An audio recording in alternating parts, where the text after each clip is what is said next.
Bismillahirrahmanirrahim. Assalamualaikum warahmatullahi wabarakatuh. Innal hamdalillah nahmaduhu wa nasta'inuhu wa nastaghfiruh wa na'udzu billahi min sururi anfusina wa min sayyiati a'malina. May yahdihillahu fala mudhillalah wa may yudhlil fala hadiyalah. Asyhadu an la ilaha illallah wa asyhadu anna Muhammadan abduhu wa rasuluh. Qala Allah Ta'ala fil kitabil karim. A'udzu billahi minasyaitonir rajim. Kullu nafsin dha'iqatul maut wa innama tuwaffawna ujurakum yaumal qiyamah. Al-Qur'an surah Ali Imran ayat 185. Yang artinya tiap-tiap yang berjiwa akan merasakan mati dan sesungguhnya pada hari kiamat sajalah disempurnakan pahalamu. Ibu-ibu Aisyah hafidzakumullah. Setiap dari kita tentunya akan mati karena kita adalah makhluk dan Allah adalah Sang Khalik. Tidak pernah ada yang tahu kapan kita akan meninggal dunia karena maut menjemput itu adalah takdir dari Allah Subhanahu wa taala. Dalam hadis yang diriwayatkan At-Tirmidzi dan disahihkan oleh Ibnu Hibban, Rasulullah Shallallahu Alaihi Wasallam bersabda, "Aktsiru dzikra hadzatil ghadzatil al-maut." Banyak-banyaklah kamu mengingat hal yang memutuskan kesenangan, yakni al-maut atau kematian. Hadis riwayat Tirmidzi dan disahihkan oleh Ibnu Hibban. Kita sebagai umat Islam diminta untuk senantiasa mengingat kematian, yaitu satu hal yang mampu untuk memutuskan kesenangan. Sahabat Aisyah yang dirahmati oleh Allah, sebagai umat Islam, kita memiliki beberapa kewajiban terhadap jenazah yang merupakan fardu kifayah dan melaksanakan ta'awun sosial dengan takziah. Adapun kewajiban terhadap jenazah itu, yang pertama adalah memandikannya, yang kedua mengkafaninya, yang ketiga menyolatkannya, dan yang keempat menguburkannya. Sebagaimana panduan Islam dalam melaksanakan kewajiban terhadap jenazah tersebut. Mari kita simak informasi berikut.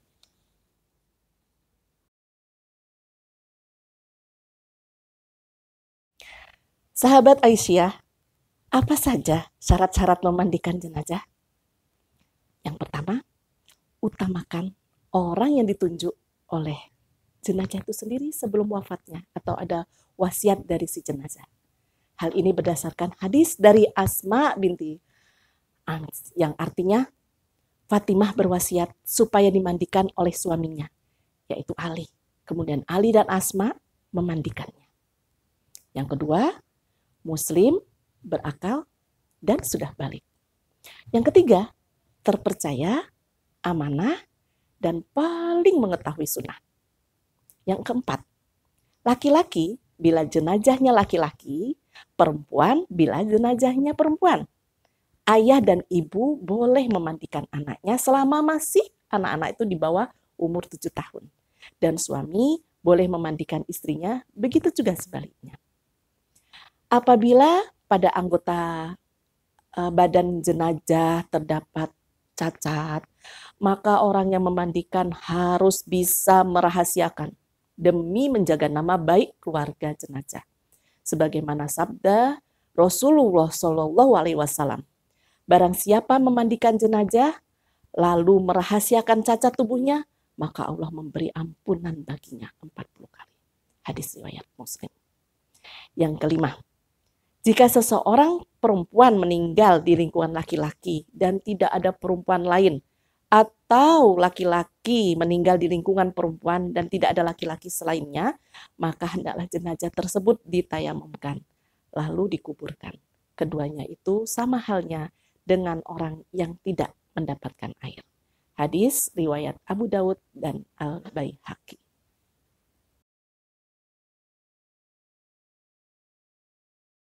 Apa saja peralatan yang diperlukan dalam memandikan jenazah? Nah, tapi sebelumnya perlu sahabat Aisyah ketahui, berdasarkan standar operasional kewaspadaan universal, ada beberapa hal yang perlu diperhatikan sebelum merawat jenazah, terutama apabila jenazah memiliki penyakit menular seperti hepatitis, HIV, dan yang terkini ini adalah masalah COVID-19. Alat pelindung diri dalam merawat jenazah menurut standar operasional kewaspadaan universal atau standar medis yaitu yang pertama, sarung tangan karet diusahakan yang sampai siku, pelindung muka atau masker dan kacamata, baju kedap air atau apron, sepatu bot, dan pelindung kepala. Semua peralatan ini dipergunakan pada saat memandikan jenazah dan juga saat mencuci peralatan yang telah dipakai.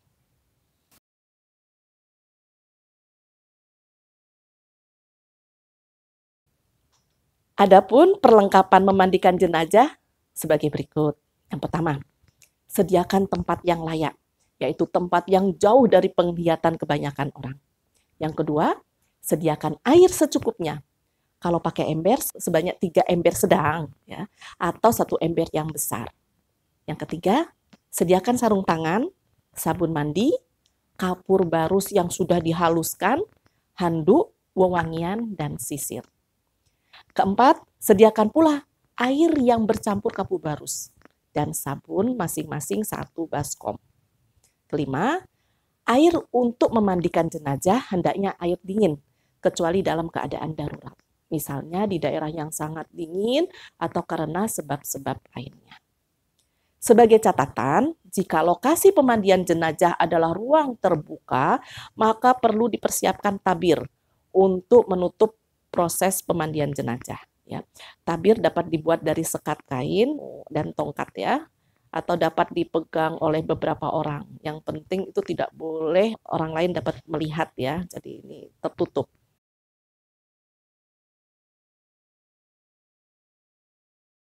Adapun persiapan memandikan jenazah yaitu 1. Jenazah ditempatkan di tempat yang terlindungi dari sengatan matahari, hujan, dan pandangan orang banyak. Yang kedua, letakkan jenazah di tempat yang lebih tinggi seperti di atas dipan atau di meja panjang atau tempat lainnya ya. Jenazah diberikan pakaian basahan jadi tertutup karena tidak boleh auratnya juga terbuka nampak ya. Terus menggunakan kain atau sarung bersih agar tubuh tertutup ya. Kemudian gunakan alat pelindung diri menurut standar medis sebelum memandikan jenazah.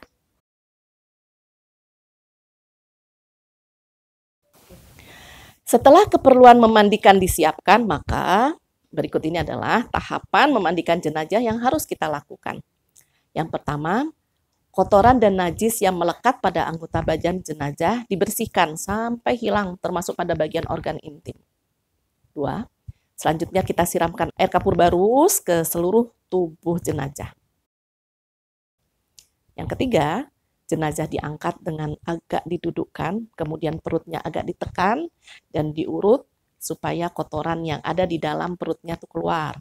Pengurutan dilakukan secara perlahan dan jangan terlalu keras, disertai mengguyur air dan dibasuh hingga bersih. Ya. Ingat ya Ibu-Ibu Aisyah, ini tidak boleh kita keras-keras karena memperlakukan jenazah ini sama seperti memperlakukan seperti yang orang yang hidup ya.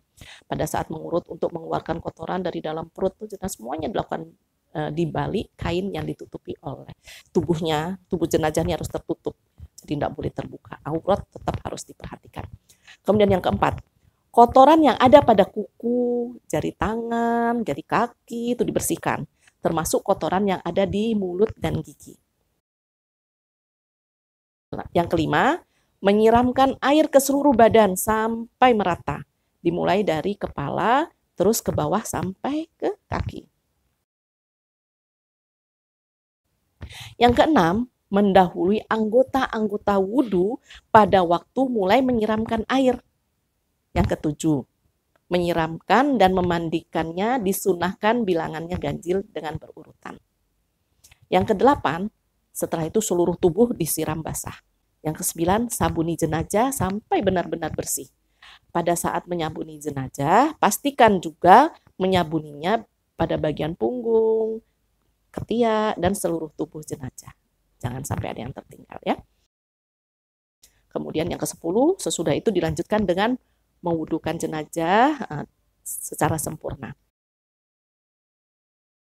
Ke-11, setelah diwudukan dengan sempurna, siram jenazah dengan air kapur barus tadi atau lainnya yang berbau wangi ya, air yang wangi.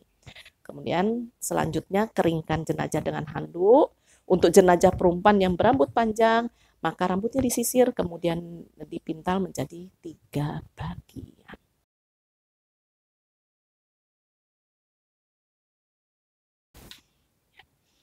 Selanjutnya, kita akan melakukan praktek mengkafani jenazah. Hal yang harus kita siapkan adalah 1. Siapkan kain kafan berwarna putih sesuai dengan kebutuhan untuk dewasa 7-8 meter dan anak-anak 4 meter. Kain kafan yang dibutuhkan adalah untuk jenazah laki-laki cukup sehelai atau 3 helai kain.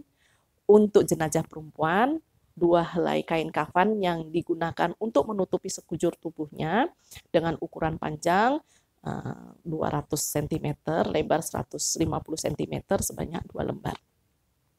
Baju jenazah atau baju kurung ya buat dengan ukuran 50 cm kali 70 cm.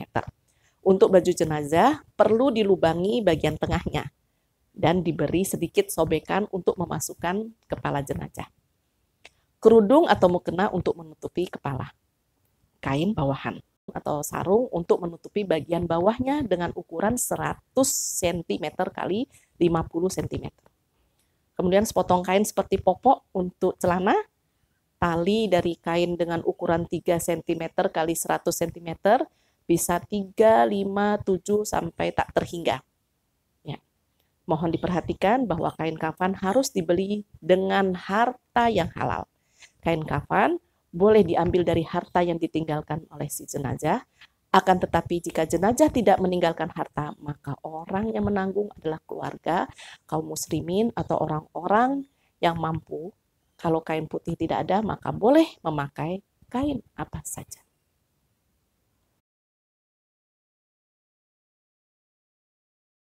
Setelah semua perlengkapan siap, selanjutnya bagaimana cara kita mengkafani jenazah tersebut? Yang pertama, sediakan tali pengikat, letakkan di bawah kain kafan. Kedua, bentangkan kain kafan sehelai demi sehelai setelah masing-masing lembarnya ditaburi dengan wewangian. Ketiga, dilanjutkan dengan kain jilbab. Keempat, kain bawahan. Kelima, baju jenazah atau baju kurung. Keenam, celana jenazah. Ketujuh, angkatlah jenazah yang telah selesai dimandikan dan dikeringkan dengan handuk dalam keadaan tertutup dengan kain atau handuk dan letakkan di atas kain kafan. Kedelapan, jika sudah dikepang rambut jenazah, maka julurkan rambut ke belakang dan jenazah ditutup dengan kain kering. 9. Sebelum mengenakan kain kafan, alangkah baiknya semua lubang seperti hidung, telinga, dan alat kelamin, dan semua persendian lain, serta apabila ada luka-luka, agar ditutup dengan kapas yang sudah ditaburi dengan wewangian atau serbuk cendana. Ke-10, pakaikan kain celana. Ke-11, baju kurungnya. Kemudian yang ke-12, ikatlah kain bawahan. Ke-13, pakaikan kain jilbab. Yang ke-14, selimutkan kain kafan panjang satu persatu dimulai sebelah kanan yang paling atas, kemudian ujung lembar sebelah kiri. Selanjutnya lakukanlah seperti itu selembar demi selembar. Ke-15, ikatkanlah tali kain mulai dari bagian atas kepala dan bawah kaki secara bersamaan. Selanjutnya, ikatkan tali-tali kain yang lain. Ikatkan tali dengan ikatan yang mudah dilepas, bukan tali mati. Ya. Ke-16, berilah wewangian pada tiap-tiap kain penutup jenazah. 17, letakkan jenazah di tempat yang lebih tinggi. Untuk jenazah laki-laki, tahapan yang dilakukan hampir sama, kecuali jenazah laki-laki tidak perlu dikuncir rambutnya dan tidak perlu dipakaikan jilbab. Sahabat Aisyah, selanjutnya yaitu pembersihan diri petugas perawatan jenazah. Bagaimana tahapannya? Yaitu sebagai berikut. 1. Cucilah tangan di air mengalir dengan sabun atau antiseptik dengan prosedur yang benar. 2. Masukkan APD yang bukan sekali pakai, yang habis dipakai ke dalam larutan klorin yang sudah disiapkan dan rendam selama 10 menit. 3. Apabila menggunakan APD tidak sekali pakai, maka cuci bersih setelah APD direndam dengan larutan klorin. 4. Bakarlah peralatan sekali pakai yang telah digunakan seperti kapas, sarung tangan, dan juga bekas pakaian jenazah. 5.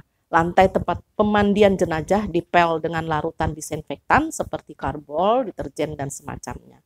6. Setelah selesai memandikan, segera mandi dan pakaian yang dipakai tadi itu segera direndam dengan larutan klorin, kemudian dicuci.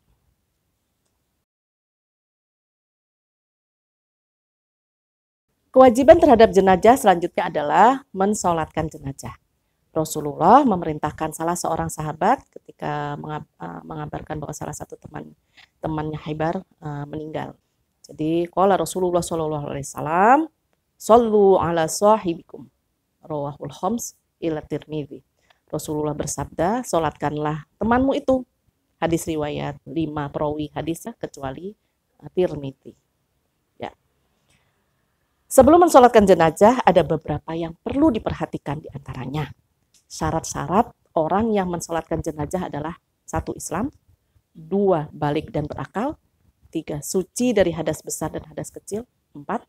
Suci badan, pakaian dan tempat dari najis, 5. Menutup aurat, dan 6. Menghadap ke kiblat. Adapun syarat-syarat untuk jenazah yang disolatkan, yaitu jenazah tersebut adalah Islam, 2. Telah sempurna dimandikan dan dikafani, 3. Jenazah di arah kiblat orang yang mensolatkan.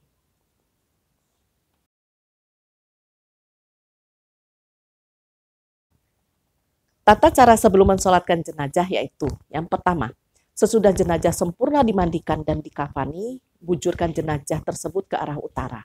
Jadi kepala di sebelah utara dan kaki di sebelah selatan. 2. Jangan mensolatkan pada waktu terbit matahari, tengah hari, dan pada waktu terbenam matahari. Ini atau waktu-waktu terlarang untuk sholat ya. 3. Diusahakan sedapat mungkin jenazah itu disolatkan dengan cara berjamaah. 4. Shaf atau barisan untuk sholat ini diatur menjadi 3 shaf ya atau lebih. 5.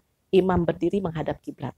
Jika jenazah laki-laki, posisi imam di kepala jenazah, sedangkan kalau jenazah itu ada perempuan, posisi imam berdiri di tengah badan jenazah atau persis posisi di pusar.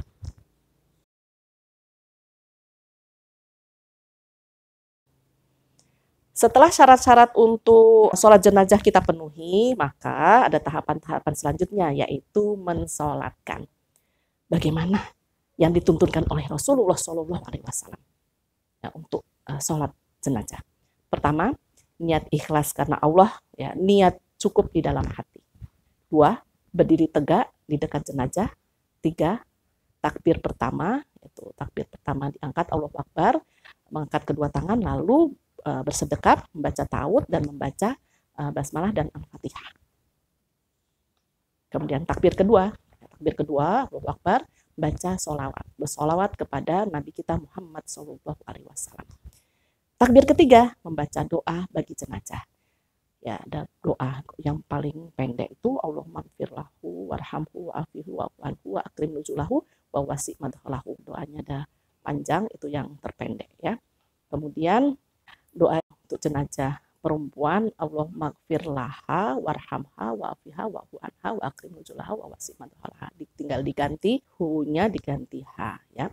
Kemudian takbir keempat, bersedekap dan membaca doa pilihan ya. Kemudian setelah itu boleh mengucapkan salam setelah membaca doa tersebut. Assalamualaikum warahmatullahi wabarakatuh. Adapun tata cara sholat jenazah yang lainnya yaitu 1. Niat ikhlas karena Allah di dalam hati. 2. Takbir pertama dengan membaca ta'awudz, surah Al-Fatihah dan sholawat kepada Nabi Muhammad SAW. 3. Takbir kedua yaitu takbir kedua membaca doa. Kemudian takbir yang ketiga membaca doa juga, takbir keempat membaca doa, kemudian berikutnya adalah salam. Ya. Sahabat Aisyah yang dirahmati oleh Allah, setelah kita menjelaskan tentang tata cara perawatan jenazah sebagai umat Islam melaksanakan ta'awun sosial dengan takziah. Arti takziah yaitu mengunjungi keluarga yang sedang berduka karena kematian keluarganya untuk menghibur dan mendoakan orang yang tengah terkena musibah. Sedangkan hukum takziah adalah sangat dianjurkan dalam agama Islam dan merupakan salah satu kewajiban antar saudara sesama muslim. Adab-adab takziah adalah berdoa, menghibur agar tidak berlarut-larut dalam kesedihan, selanjutnya meliput duka dengan menyelenggarakan pengajian, ya. Kemudian pasca kematian tanpa dikaitkan dengan hari-hari kematian. Jadi kita bisa menghibur keluarga tanpa ada harus mengkhususkan harus sekian hari itu tidak ada ya dalam ajaran kita. Kemudian mensolatkan jenazah, ikut mengantarkan jenazah hingga selesai pemakaman bagi laki-laki. Tidak dianjurkan bagi perempuan untuk ikut ke kuburan.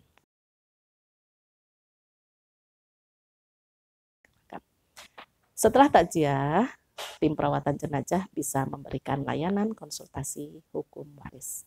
Layanan konsultasi hukum waris diantaranya, yang pertama adalah dengan adanya anggota keluarga, terutama kepala keluarga yang meninggal dunia dan meninggalkan harta peninggalan, diperlukan layanan konsultasi kewarisan, sehingga harus disiapkan mubalighah yang memahami hukum kewarisan dalam Islam. Kegiatan ini menjadi tanggung jawab Majelis Tabligh. Demikianlah penjelasan pelatihan perawatan jenazah Aisyah Husnul Khotimah yang diselenggarakan oleh Majelis Kesejahteraan Sosial bersinergi dengan Majelis Kesehatan dan Majelis Tabligh Pimpinan Wilayah Aisyah Bali. Semoga dapat bermanfaat bagi seluruh warga Aisyah, khususnya dan umat Islam pada umumnya. Nasrun minallah. Assalamualaikum warahmatullahi wabarakatuh.